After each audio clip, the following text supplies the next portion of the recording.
أن الشعب المغربي كان يناصر الثورة الجزائرية، وعندما حصل الجزائر على استقلاله في أوائل الستينات عقدوا علينا هذا البوليزاريو، عقدوا علينا ديريكت.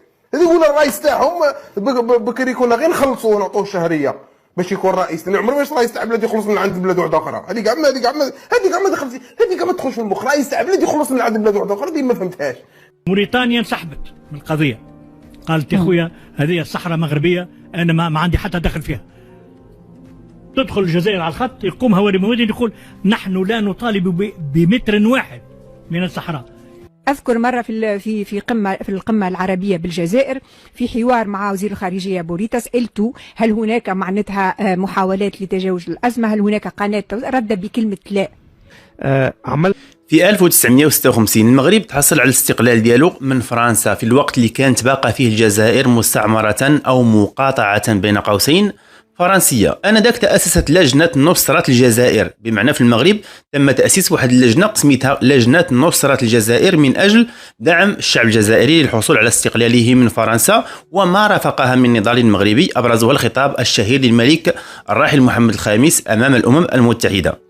هذه اللجنة بعد حصول الجزائر على استقلالها مباشرة تحولت إلى مسمى جديد، لجنة نصرة فلسطين، ولا زالت تعمل إلى يومنا هذا بشهادة الرئيس الفلسطيني محمود عباس أبو مازن.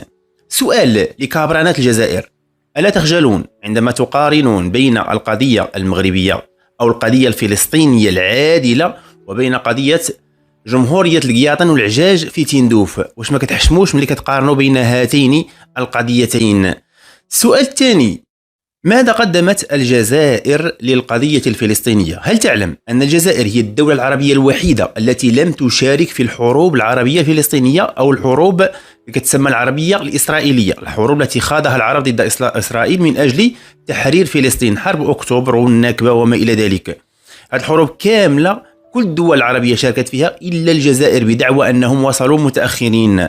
وهل تعلم أن العلاقات التجارية بين الجزائر وإسرائيل حاليا تفوق العلاقات التجارية بين المغرب وإسرائيل بمراحل، بل بين إسرائيل والإمارات بمراحل، بمعنى أن العلاقة التجارية بين الجزائر وإسرائيل أكبر بكثير من العلاقات التجارية المغربية أو الإماراتية مع إسرائيل. ووصمة العار على الكابرانات عند بداية الحرب على غزة أن مصر أوقفت توريد الغاز إلى إسرائيل، والجزائر منحت الغاز لإسرائيل بأثمان قليلة وضعيفة جدا. لهذا نسأل دائما: ماذا قدمت الجزائر للقضية الفلسطينية؟ أن الشعب المغربي كان يناصر الثورة الجزائرية، وعندما حصل الجزائر على استقلاله في أوائل الستينات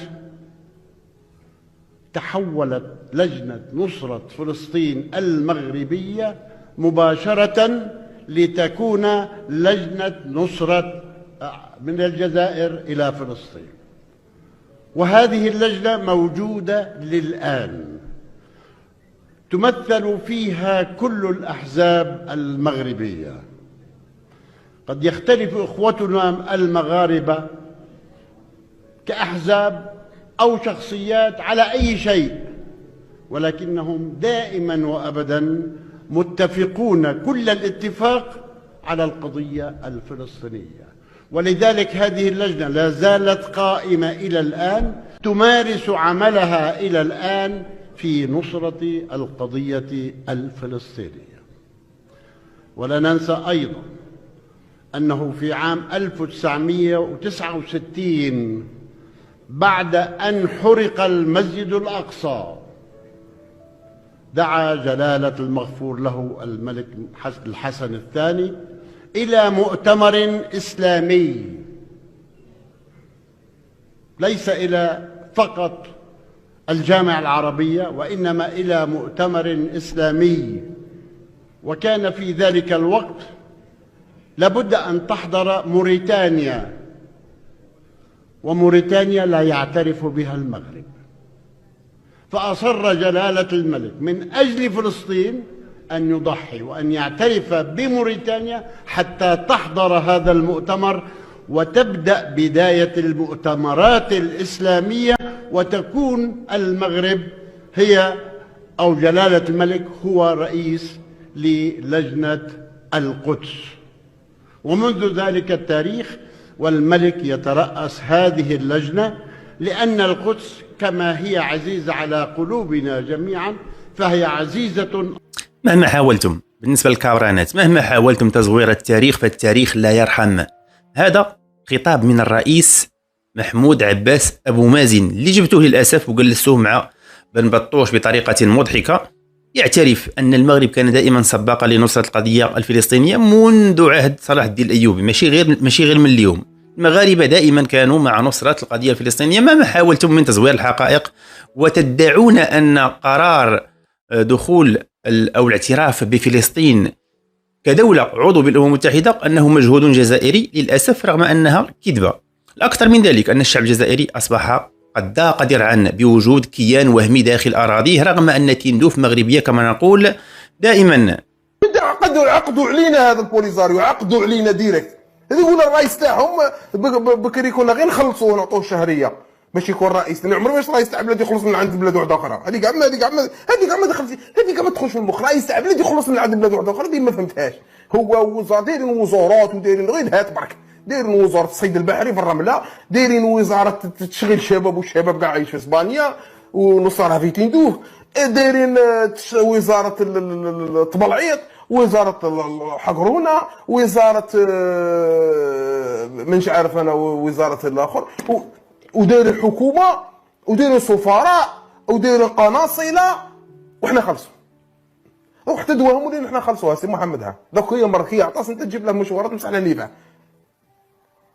ريحت مع راسك ابو اسبوع ويا البردوع واللي راهم ردوك بغل، ردوك بغل. هذا النظام ردك بغل اكثر من رانا عين نحوسوا ونخرجوا فيك من الغرقه اللي عايش فيها، عين نحوسوا ونخرجوا نجبدوك من المزيق، والو تقرير مصائر وشعوب ونوقفوا مع الشعوب ونوقفوا مع كذا ونوقفوا مع كذا. يا ودي وحق ربي، حق ربي. وتقعد بوليزاريو في اون بيرسون، هذاك اللي كان يداوي في عين النعجه بدراهم الشعب وبدراهم الميزانيه تاع وزاره الدفاع. حق ربي يا هو ماذا به يقعد في هذا الحرب والاحتلال يقعد 7 قرون. حق ربي هو ماذا به. هو راه جاي يطلع على 16، هو راه جاي يطلع على 16.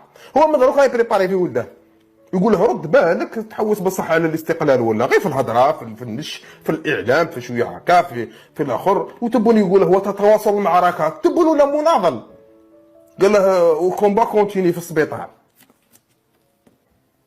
انا خلعت كي سمعت يقول له تستمر المعركه. انا قلت ولا تبون ولا من الاحرار ولا يامن بالثورات الشعبيه. هو قوى شعبه دخله كاع الحبس. ما خمم مع راسك يا البردوع اللي تقدر تدخل امك اللي ولداتك وكبراتك وردتك راجل وانت حبيت ما تكون بغل تقعد بغل. خمم اذا تقدر تدخل يماك العين نعشه او رفد يماك وديها كي تمرض، رفد امك وكي تمرض وروح بها العين نعجه للسبيطار تاع الجنرالات وقول لهم ودي انا راني كاع العام وانا لحس ابراهيم زبال وفرحان ونجري في الطرقان ونقول تقرر المصير وجبناه والطياره وجيبوها. اذا صراحه هنالك سؤال يتبادر الى الذهن دائما: اليس في الجزائر رجل عاقل؟ بالنسبه لهذا الامير ديزاد معروف المواقف ديالو، ولكن مجموعه من الجزائر ما كيفكرش كيفاش انا كنوقف في الطابور وداك اللاجئ اللي كيسميوه هما لاجئ صحراوي كيتلقى التعليم ديالو في اسبانيا، عنده جواز سفر احمر، عنده راتب واخا ما يكونش خدام، عنده جميع المواد الغذائيه كتجيه من الخارج في شكل مساعدات. واش الانسان الجزائري ما كيسولش هذا السؤال هذا؟ يعني ما كيسولش علاش انا عايش محقور في بلادي ويجي واحد اللاجئ بين قوسين رغم انه ليس لاجئ هو محتجز ومصطنع، لان سكان تندوف اغلبهم اما موريتانيين اما افارقه. الصحراويين واحد النسبه ما تفوتش 2% يعني او 1% داخل مخيمات تندوف. هذا من جهه اخرى تونس الجارق، تونس التي صراحه كانت تمثل الحياد في عهد زين العابدين بن علي. عندما جاء الانقلاب قيس سعيد أظهر الوجه القبيح لتونس رغم يعني خيرات المغرب سابقة على تونس، وتبنى الموقف. ولكن هنالك أصوات في تونس، أصوات أشخاص أحرار لا زالوا يؤمنون أن استقبال ابن بطوش في تونس خطأ تاريخي لا يغتفر. موريتانيا انسحبت من القضية، قالت يا خويا هذه الصحراء مغربية أنا ما عندي حتى دخل فيها. تدخل الجزائر على الخط يقوم هواري موادين يقول نحن لا نطالب بمتر واحد من الصحراء، لكن الشعب الصحراوي له الحق في المطالبة بأرضه. شو بأرضه؟ نقرأه احنا سيدي خليفة، ما احنا صار نقرأه في حاجة اسمها الصحراء الغربية والشعب الصحراوي. مش موجود هذا موجود في تاريخنا، مش موجود. إذا من الناحية العقائدية في الجزائر شادين في القضية نتاع الصحراء هذه، تقول عليها هي القضية الأساسية. وين خلطنا لقطع علاقات كاريمون مع المغرب. ويقول لك أذكر مرة في القمة العربية بالجزائر في حوار مع وزير الخارجية بوريتاس قلت هل هناك معناتها محاولات لتجاوز الأزمة؟ هل هناك قناة؟ رد بكلمة لا. عملنا غلطة دبلوماسية كبيرة، خطأ جسيم ممكن تصنيفه في الأخطاء الجسيمة باستقبالنا رئيس منظمة أو باستقبال رئاسي بالخصوص. معناها الغلطة كانت أنه مش مشى مسؤول أيا كان من وزارة الخارجية في بلد أو في عضو في الاتحاد الأفريقي يطرح إشكال كبير. ربما اثار حفيظه المغرب انه الاستقبال الرسمي اللي لزعيم البوليزاريو اللي اعطاه الانطباع وكانه اعتراف ضمني بالجمهوريه الصحراويه، والحال انه مش هذا المساله. ربما وعي بالمهمه انه نتجاوزوا هالازمه هذه الدبلوماسيه اللي اعتقد انها طالت. ربما يعني هي ترتيبات يعني كانت ربما صراحه كل اسف على تونس. قرطاج تاريخ عريق جدا، يعني من أقدم الدول في شمال إفريقيا. تونس قرطاج من أيام حنا بعلوى، الحروب البونيقية بين الرومان والأمازيغ، يعني من أقدم الدول. يجي الجزائر الدويلة التي أسست بموجب مرسوم فرنسي في 1962 وتجعل من تونس الحضارة حديقة خلفية لها. فهو أسفه على تونس الإخوان